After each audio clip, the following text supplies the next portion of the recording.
قوة إلا بالله العلي العظيم. أعوذ بالله من الشيطان الرجيم.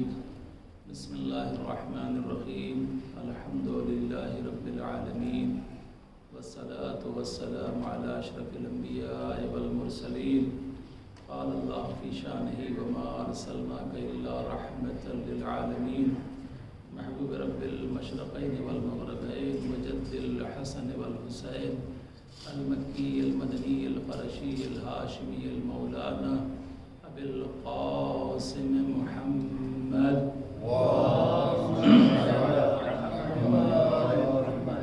وآله الطيبين الطاهرين المعصومين المظلومين، ولعنة الله على أعدائهم وغاصب حقوقهم ومنكر فضائلهم وعظمتهم أجمعين. أما بعد، فقد قال الله تبارك وتعالى في كتابه المجيد وفرقانه الحميد وخطابه المتين، وهو أصدق الصادقين وقوله الحق. بسم الله الرحمن الرحيم. إن الذين آمنوا وعملوا الصالحات لهم جنات تجري من تحتها الأنهار، ذلك الفوز الكبير. صلوات محمد وآل محمد. اللهم صل على محمد. عزیزان محترم، یہ عشرہ محرم جو آپ کی محبتوں سے آپ کے درمیان پڑھنے کا شرف ملا، امام حسین علیہ السلام اور ان کے ساتھی شہداء اور وسرائے کربلا کی قربانیوں کے صدقے میں نے جس موضوع کو، جس ٹاپک کو آپ کے سامنے چھیڑا، یہ ہر زمانے میں بہت اہم، بہت امپورٹنٹ موضوع ہے، بہت امپورٹنٹ ٹاپک ہے، لیکن آج کے زمانے میں اس کی اہمیت بہت زیادہ ہے، کیونکہ جس زمانے میں ہم جی رہے ہیں آج ہمیں جو دیکھنے کو ملتا ہے وہ افراط اور تفریط کا زمانہ ہے۔ کچھ لوگ ہیں جو عقیدے کے نام پر ان کے جو بھی جی میں آتا ہے وہ کرنے کے لیے تیار ہیں کہ نہیں، ہمارا عقیدہ یہ کہتا ہے، ہمارا دل یہ کہتا ہے تو ہم یہ کریں گے، عمل کی کوئی ضرورت نہیں ہے، کرو نہیں کرو جنت تو ہماری ہے بس۔ کچھ لوگ ایسے ہیں کہ جن کے ایمان اتنے کمزور، اتنے ویک ہو گئے ہیں کہ انہیں ہر چیز میں دنیا کی ہر بات سمجھ میں آتی ہے، لیکن اگر آل محمد کے فضائل بیان کیے جائیں وہ ان کی سمجھ میں نہیں آتے، عظمت آل محمد کو بیان کیا جائے ان کی سمجھ میں نہیں آتا۔ کیسے ہو سکتا ہے، امپاسبل ہے، نہیں، یہ مولانا لوگ، ذاکر لوگ ممبر پہ بیٹھ کے تعریف کروانے کے لیے، واہ واہ کروانے کے لیے، نعرے لگوانے کے لیے ساری باتیں کرتے ہیں، یہ نہیں ہو سکتا، وہ نہیں ہو سکتا۔ تو ضرورت کس بات کی ہے کہ ان دونوں کے درمیان ایک بیلنس ہونا چاہیے۔ ہمارا عقیدہ بنانے کا حق ہمیں نہیں ہے کہ ہم جسے چاہے نبی بنا لیں، ہم جسے چاہے امام بنا لیں، اور ان کی جو صفات ہیں وہ بھی ہمارے ہاتھ میں نہیں ہے۔ اللہ نے جسے نبی بنایا ہے اس کو ہم نبی مانیں گے، اللہ نے جس کو امام بنایا اس کو ہم امام مانیں گے، اور جو نبی اور امام کی خصوصیات اللہ سبحانہ و تعالیٰ نے بتائی ہیں ان کو ہم تسلیم کریں گے۔ جیسا کہ ہم نے ذکر کیا کہ نبی ہو یا امام ہو، اس کا معصوم ہونا ضروری ہے، کیونکہ اگر وہ معصوم نہیں ہوگا تو اس سے خطا کا امکان ہے، امکان خطا ہے، وہ غلطی کر سکتا ہے۔ اب جو غلطی کر سکتا ہو، جو خود غلط کرنے کا جس سے امکان ہو، اس کو ہم کس طریقے سے فالو کر سکتے ہیں؟ پھر اس کے بعد معجزات کے بارے میں بات ہوئی، ساری چیزوں کی۔ تو عزیزان محترم، اللہ، رسول اور اہل بیت کا ماننے کا مطلب یہ ہے کہ صرف یہ نہیں کہ ہم نے ان کو مان لیا ہے، بلکہ جو ان کے احکامات ہیں، جو ہم سے وہ چاہتے ہیں، وہ بھی ہم کو انجام دینا پڑے گا، تبھی ہم صحیح معنی میں مومن ہوں گے۔ لہذا ہمیں ویسا بننا چاہیے جیسا ہم کو اسلام بنانا چاہتا ہے۔ شریعت میری مرضی سے نہیں چلتی، مجھے یہ اچھا لگتا ہے، یہ میری پسند ہو سکتی ہے، لیکن شریعت وہ ہوگی جو اللہ کی پسند ہوگی۔ جسے اللہ پسند کرتا ہے وہ شریعت ہے، جو میں پسند کرتا ہوں میری رائے ہے، اور میری رائے کی شریعت میں کوئی گنجائش نہیں۔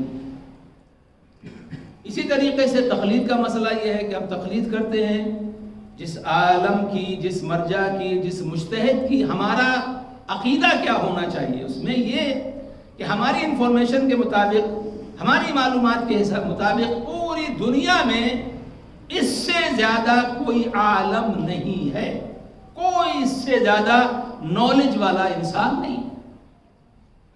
اسی لیے اس کو کہتے ہیں عالم. ایک ہے عالم اور ایک ہے عالم. لہذا جب ہم نے کسی کی تقلید کر لی تو اب اس کا حکم ماننا ہمارے لیے واجب ہے. وہ جو بھی ہم کو حکم دے اس کی اطاعت ہمارے لیے.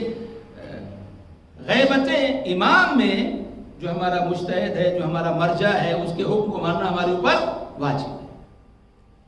ظاہر سی بات ہے کہ اگر ہمیں کوئی تکلیف ہوتی ہے کسی بھی طرح کی، تو جو اس فیلڈ کا ایکسپرٹ ہوتا ہے ہم اس کے پاس جاتے ہیں کہ وہ کیا کہتا ہے.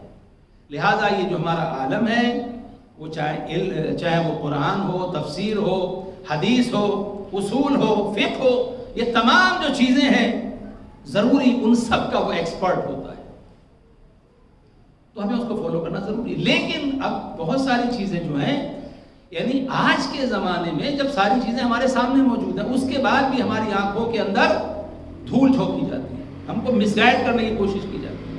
میں آپ کو ایک ایگزامپل دیتا ہوں. ایک بہت آسان چیز ہے، میں سب کے لیے عرض کر رہا ہوں کہ مثلا ہم لوگوں میں سے جو تقریباً سبھی لوگ جو ہیں، یا میجورٹی ہم کہہ سکتے ہیں کہ آغا سیستانی کی مقلد ہے. اللہ سبحانہ و تعالیٰ ان کے وجود کو ہمارے سروں پر قائم رکھے. صلوات محمد وعلی محمد. اب آغا کی آفیشیل ویب سائٹ ہے. اس ویب سائٹ میں آپ کو عربک میں، پرشین میں، ٹرکش میں، اردو میں، فرینچ میں، بہت ساری لینگویجز کے اندر جو ہے وہ آپ کو ان کے جو فتاوا ہوتے ہیں، کویشچن آنسر ان سے جو پوچھے جاتے ہیں، یا مثال کے طور پر کوئی بہت بڑا ایشو جیسے کووڈ-19 کا مسئلہ ہوا، جو ان کی طرف سے گائیڈ لائنس آئی، آپ کبھی بھی خود چیک کر سکتے ہو کہ کیا آقا نے کیا کہا ہے، اس کے اندر موجود ہے. کووڈ کے ٹائم میں اگر کسی کا انتقال ہو جائے، اس کو غسل کیسے دیں، غسل پاسبل ہے نہیں پاسبل ہے، اگر غسل نہیں کر سکتے تو پھر اس کے لیے سچویشن کیا ہوگی، تیمم ہوگا. اگر تیمم نہیں ہو سکتا ہے یعنی ہاتھ کے ذریعے سے، تو پھر اس کے لیے وہ ساری تفصیلات جو ہے وہاں پر موجود ہیں. اسی طریقے سے نجف کے کچھ لوگوں نے آغا سے پوچھا کہ یہ جو ٹائم چل رہا ہے کرونا وائرس کا، تو اس میں انہوں نے ایک اپنے جگہ کا بتایا جہاں پر رہتے تھے کہ یہاں پر بہت زیادہ کیسز بڑھ رہے ہیں اور یہ ہو رہا ہے، اور گورنمنٹ نے یہ کہا ہے، اور جو میڈیکل فیلڈ کے ایکسپرٹس ہیں ان کی رائے یہ ہے، تو آپ ہم کو کیا گائیڈ لائن دیتے ہیں، آپ ہماری کیا ہے بری اس معاملے میں کر سکتے ہیں. آغا نے اس کو سب بتا دیا کہ آپ کو یہ کرنا چاہیے، سوشل ڈسٹینسنگ کو فالو کریں، آپ لوگ کوشش کریں کہ بیماری آگے نہ بڑھے. جو تبرکات آپ بانٹ رہے ہیں، جو ہم لوگ یہاں فاتحہ کہتے ہیں، تبرک جو بانٹا جاتا ہے تو وہ یا جو نیاز ہے وہ سوکھی ہونی چاہیے، تاکہ یہ ساری چیزیں انہوں نے وہ پوری جس پس منظر میں، جس بیک گراؤنڈ میں وہ کوئسچنز کیے گئے تھے، اسی بیک گراؤنڈ میں انہوں نے جواب دیے. لیکن اس کے بعد چونکہ وہ بہرحال آگے کی بات تو وہ جانتے ہیں کہ یہ بات سوال بھلے ہی ایک جگہ ہو رہا ہے لیکن یہ آگے بھی سب جگہ جائے گا. انہوں نے کہا کہ لیکن یہ جو معاملہ ہے وائرس کا، اس کا فیصلہ جہاں پر لوگ رہ رہے ہیں اس جگہ کے حساب سے اور وائرس کی کیفیت کے حساب سے.